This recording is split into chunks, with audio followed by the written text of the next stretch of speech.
Excuse me! And finger snaps are the most dreadful noises for a server. It was a particularly busy night at my work, and even more so since my coworker had called out. Despite the place being packed and me clearly being in the weeds, everyone was actually pretty chill, getting mostly no rush and smiles versus anyone being rude. That was until the family of 6 bulldozed in with the younger kids already screaming. They surveyed the room like they owned the place and, without a word to me, dragged tables and chairs into a corner.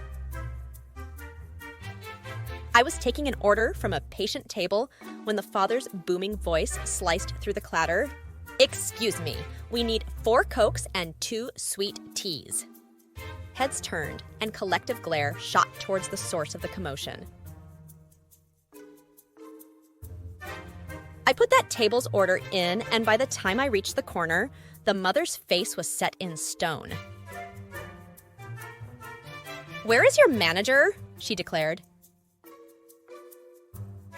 I barely caught my breath before explaining, "Unfortunately, I'm the only one here tonight besides the cook.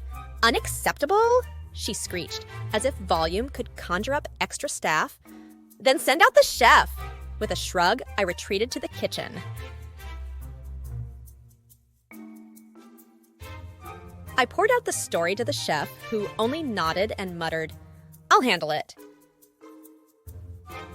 I hovered near the kitchen, half hidden, catching glimpses of their heated exchange. Moments later, they stormed out, not a single Coke or sweet tea in sight. Closing time couldn't come soon enough. Luckily, most of the tables were extra generous due to the obviously stressful situation. As we cleaned up and dimmed the lights, I asked the chef what magic words he'd used.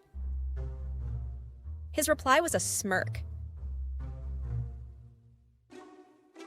"You've upset my server and made me walk all the way out here to talk to you. Do you really think it's a good idea for me to make your food? Also, the kitchen is now closed." He said that the mother clearly didn't understand his subtle taunt, but the dad's face told that he understood. As they left, the mother said they would never eat there again or something along those lines.